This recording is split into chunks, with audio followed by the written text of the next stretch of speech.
그다음 이 더치브로스 관련해서 보면은 더치브로스 숫자가 뭐 계속해서 좋게 나옵니다. 올해도 그 성장 스토리가 계속되는 것 같은데 결국 성장, 이 투자 논지는 딱 하나죠. 스타벅스를 파괴하자. 그게 이제 투자 논지인데, 그러니까 안티 스타벅스 그분들이 투자하면 되는 기업입니다. 일단 매출 성장률 35%로 초고속 성장 나타나고 있고, 계속해서 뭐 순이익 흑자 계속 기록하고 있고요. 그리고 동일 매장 매출 증가율이 급반전하고 있습니다. 동일 매장 매출 증가율 이번 분기 원래 가이던스로 한 자릿수 초반 제시했었는데, 근데 6.9% 나타났고, 그리고 결국 핵심은 현재 스타벅스가 할인을 좀 줄였죠. 최근에 뭐 슈퍼볼 했던 월요일 날 공짜로 준 건 있지만 할인 줄이고 있습니다. 결국 업계 할인 감소 시그널이 더치브로스 실적에 확인되고 있고요. 업계 1위가 할인 안 하니까 당연히 업계 2위, 3위도 할인 안 합니다. 그러니까 평균 티켓이 다들 상승하고 있다. 근데 트래픽도 상승하니까 동일 매장 매출 증가율이 성장하고 수익이 증가할 수밖에 없습니다. 가이던스도 상당히 강하게 제시해놨고요. 근데 약간 연간 동일 매장 매출 증가율 가이던스는 정말 보수적으로 제시했는데 이 정도 2에서 4%? 이 정도 제시하면 사실 주가 좀 못 올라야 하지 않나 싶은데 가이던스 이렇게 보수적으로 제시했는데도 주가가 뭐 급등하고 있습니다. 일단 가이던스 보수적으로 제시한 이유는 작년 1분기에 그 보바 인기가 정말 어마어마했기 때문에 미국을 보바가 강타를 했죠. 그 버블티 보바. 그것 때문에 약간 좀 비교가 어려워서 뭐 이렇다 이야기하는데 어쨌든 시장의 기대감 큰 것 같고요. 그리고 신규 매장 오픈도 작년보다 더 많이 오픈한다고 합니다. 근데 신규 매장 오픈 개수가 늘었는데 근데 이 신규 매장 오픈할 때 드는 캐펙스 지출은 오히려 작년보다 줄어드는 걸로 나오고 있고요. 왜냐하면은 이제 신규 매장 부지 선정 관련해서 그 프로세스가 개선됐기 때문에 캐펙스 지출이 줄어든다 이야기하고 있습니다. 그리고 이 더치브로스의 작년 하반기부터 투자 가장 논지 중 하나는 이 모바일 주문을 도입하면서 생산성 향상이 나타나는 거 그거였는데 생산성 향상 계속 나타나고 있고 전체 주문의 8%가 모바일 주문이다 나오고 있습니다. 그리고 현재 식품 판매 기회도 있다고 하는데 최근 더치브로스 인스타그램 같은 거 보면 뭐 초콜릿이나 쿠키 같은 거 종종 이제 인스타 스토리로 올라오거든요. 근데 식품 그런 거 테스트 많이 하는데 아직 전체 매출의 2% 미만이다. 근데 그게 결국 식품 매출 커피 한 잔 사면서 뭐 초콜릿 하나, 쿠키 하나 같이 사면 매출이 어마어마하게 상승하죠. 그것도. 그러다 보니까 그런 게 기대가 된다 이야기했는데 안 좋은 점은 원두 가격 계속 상승하면 올 상반기에 마진 악영향이 있다. 그 한마디 있었습니다. 현재 원두 가격도 코코아 가격 못지않게 살벌하게 상승하고 있고요. 그리고 이 더치브로스 결국에 레스토랑 성장주의 정석을 밟고 있습니다. 그러다 보니 사상 최고가를 오늘 이제 경신하고 있는데 뭐 동일 매장 매출 증가를 성장하는 건 당연하고 이 매장 수도 계속해서 성장이 가속화되고 있고요. 레스토랑 성장주의 핵심이 신규 매장 확장 가속화되고 동일 매장 매출 성장도 가속화되는 건데 현재 다 가속화되고 있습니다.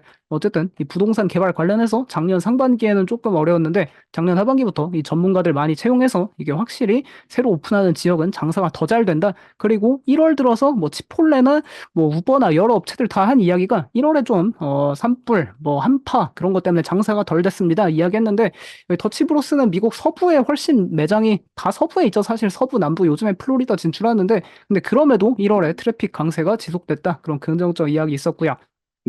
그리고 결국 핵심은 이 모바일 주문 도입이 100% 완료가 됐습니다. 지난 분기 실적된 90% 완료됐는데 이번에 100% 완료되면서 생산성 향상이랑 충성 고객 증가 계속되고 있고요. 이 모바일 주문 확산을 통해 여기 더치브로스 보통 가면은 1시간에서 한 2시간 기다려야 되는 걸로 보통 알고 있는데 근데 어쨌든 이걸로 대기 시간 문제 해결이 시작되고 있다. 근데 그럼에도 뭐 여전히 웨이팅은 1시간 기본인 것 같습니다. 그리고 이 더치 리워즈라고 해가지고 더치브로스 모바일 주문할 때 쓰는 멤버십 요걸 통한 결제 비중도 현재 급성장하고 있고요. 아무래도 모바일 결제를 도입하다 보니까 리워드 참여도가 높아지고 있습니다. 근데 리워드 참여도가 높아지면 나중에 여기다가 뭐 AI 도입해서 개인화 맞춤 마케팅도 다 할 수 있는 거고 상당히 좋은 그런 모습이 많았다 보면 좋을 것 같습니다. 그리고 모바일 주문 도입뿐만 아니라 결국에 이제 이 모바일 주문 도입하면서 이제 드라이브 스루로 줄 서지 말고 모바일 주문하면은 여기 픽업 존 작년 말에 또 만들었거든요. 차 주차해놓고 와서 그 워크업 창고 와서 가져가세요. 그거 만들었는데 그거 이제 이용하는 사람 정말 많아져서 소비자 만족도도 좀 높아지는 것 같더라고요. 근데 결국에 더치브로스가 이제 Z세대한테 인기 있는 가장 큰 이유는 이 초개인화라는 Z세대 특징이 있습니다. 최근에 계속 이야기 드리는 기업 중에 그 칠리스 있죠. 미국의 칠리스가 장사 거의 지금 제일 잘 되는데 레스토랑 중에는 그 초개인화 거기 트리플 디퍼 같은 메뉴도 결국 초개인화에 부합하는 겁니다. 근데 이 더치브로스도 그 초개인화에 부합하는 메뉴들을 갖고 있고요.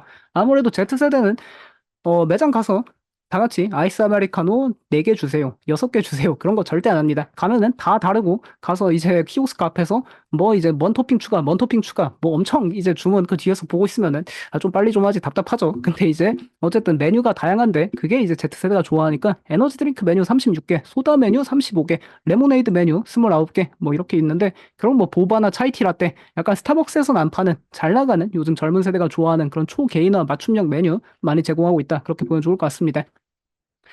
그리고 결국에 이 더치브로스가 잘하는 것 중 하나는 이제 Z세대가 선호하는 한정판 차별화 메뉴 출시에 거의 업계 최강자고요. 이거를 자기네 혁신으로 많이 강조하는데 실제로 Z세대는 이렇게 차별화된 경험, 남들과 다른 경험 상당히 선호합니다. 이게 결국에 뭐 보면은 이런 뭐 별 토핑, 이건 뭔지도 모르겠는데 이 별 모양 토핑 올려주더라고요. 그리고 보바 같은 경우에는 워낙 인기 많죠. 이 보바가 그냥 버블티입니다. 보바 작년부터 미국에 상당히 강타하고 있고 뭐 쿠키 도우 이런 것도 있고요. 그리고 뭐 시리얼이나 마시멜로 토핑 이런 것도 올 1월부터 나온 지난번에 말씀드린 거 있고 그다음 뭐 망고나다 같은 이 멕시코 망고 음료 이런 거 스타벅스에 안 팔지 않습니까? 어쨌든 남들과는 다른 남들 절대 안 파는 그런 메뉴들 먼저 빨리빨리 내놓고 근데 항상 이걸 한정판으로 내놔서 Z세대가 정말 많이 좋아한다 그렇게 보면 좋을 것 같고요. 그리고 이제 결국 이제 더치브로스가 뭐 매장 수로는 업계 2위가 맞지만 스타벅스에 이어서 근데 어쩌면 업계 1위라고 저는 뭐 계속 생각합니다. 약간 뭐 나이키, 스타벅스 다 공통점이죠. 좀 카피캣 기업이 된 건데 남을 따라하는 뭐 나이키가 아식스를 계속 따라하고 스타벅스는 더치브로스를 따라하고 좀 그런 느낌이 강합니다. 작년부터 보면은 이 더치브로스 같은 경우에 가장 중요한 거는 이 고객 경험에 광적으로 집착하는 브랜드로 유명합니다. 여기 이제 바리스타를 브로이스타라고 부르는데 뭐 브로이스타 관련해서 뭐 정말 많은 내용들 있죠. 고객 경험에 광적으로 집착하는 거.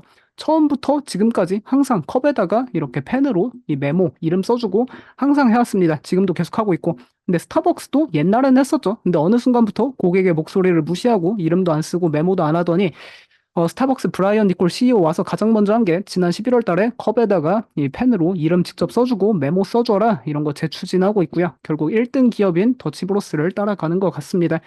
매출 기준으로 1등은 스타벅스지만 업계 잘하는 기업으로는 여길 따라가고 있다. 그렇게 보면 좋을 것 같고 결국 이제 카피캣이 정말 많죠.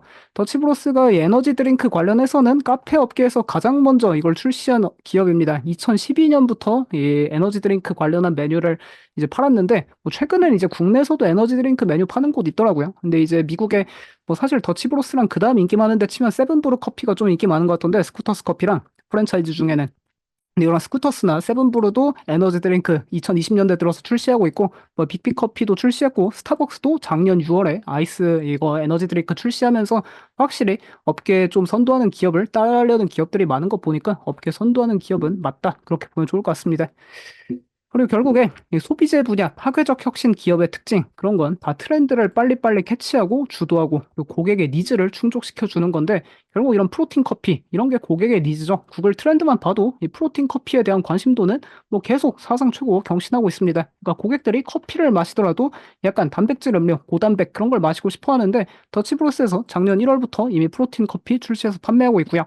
이 스타벅스에 발매해달라 요청 많은데 스타벅스 아직 출시 안 하고 있습니다. 그리고 지난 가을에도 스타벅스 펌킨 스파이스 라떼 항상 매년 뭐 점점 빨라져서 이제 막 9월 초 8월 말이면 나오는데 이 펌킨 스파이스 라떼 나왔을 때도 이제 스타벅스에다가 그 막 인스타그램 보면은 스타벅스의 사람들이 막 그런 거 올립니다. 이 펌킨 스파이스 라떼를 제발 제로로 만들어 주던가 프로틴을 넣어달라 그런 요청을 하는데 받아들여 주지 않습니다. 근데 더치브로스가 딱 고객의 니즈를 파악하죠. 제로 펌킨 프로틴 라떼 이거를 출시하면서 스타벅스의 펌킨 스파이스 라떼 시장을 더치브로스가 뺏어갔습니다. 작년 가을에. 결국 고객의 소리를 잘 듣는 곳이다. 이런 게 이 소비 시장에선 상당히 중요하지 않나 그렇게 볼 수 있겠고요. 근데 이제 뭐 좋은 내용도 많은데 한 가지 걸림돌은 커피 원두 가격 상승인 것 같습니다. 이 커피 원두 차트 보면은 코코아 작년 차트 생각나죠? 코코아도 작년에 이렇게 스멀스멀 올라가서 사상 효과 경신하더니 폭발해버렸지 않습니까? 현재 커피 원두도 약간 그런 모습 나타나고 있어서 어쩌면 이게 뭐 주가 발목을 잡을 수도 있겠다. 그래서 이제 여기 더치브로스에서도 당장 상반기에 커피 원두 가격 상승 때문에 마진 악영향을 있을 수 있는데 이게 장기적으로는 커피 원두 가격 좀 하락하지 않겠냐? 그래서 메뉴 가격 인상 계획 당장은 없다. 근데 뭐 코코아처럼 진짜 계속 상승하면 메뉴 가격 인상해야 되고 그러면 소비자 반발도 있지 않을까? 좀 그런 우려도 있긴 합니다. 근데 이제 소비자 우려가 좀 어쩌면은 좀 허상이라 볼 수도 있는 게 들어보니까 신규 매장 오픈하면 이번에 플로리다에 신규 매장 하나 오픈했는데 오픈 전날 밤 11시부터 줄을 길게 서 있는 아주 미친 브랜드라고 합니다. 그래서 더치브로스 의 주가가 일단 오늘 25% 급등하면서 사상 초고가 경신하고 있는데 4월 27일 날 투자자 행사 개최한다고 합니다. 여기 CEO가 작년 초에 바뀌었는데 CEO 바뀌고 처음으로 하는 투자자 행사니까 뭐 관심이 좀 가는 것 같고요. 그다음 뭐 월봉으로 보면 어쨌든 IPO하고 사상 초고가 오늘 경신하고 있습니다. 그렇게 보면 좋을 것 같고요. 아, 그리고 이 네이버 프리미엄 컨텐츠 광고를 한번 해야 될 것 같은데 여기서 더치브로스에 대해 한번 좀 자세히 지난 10월에 다룬 글이 있는데 관심 있으신 분들 한번 와서 읽어보시면 좋을 것 같습니다.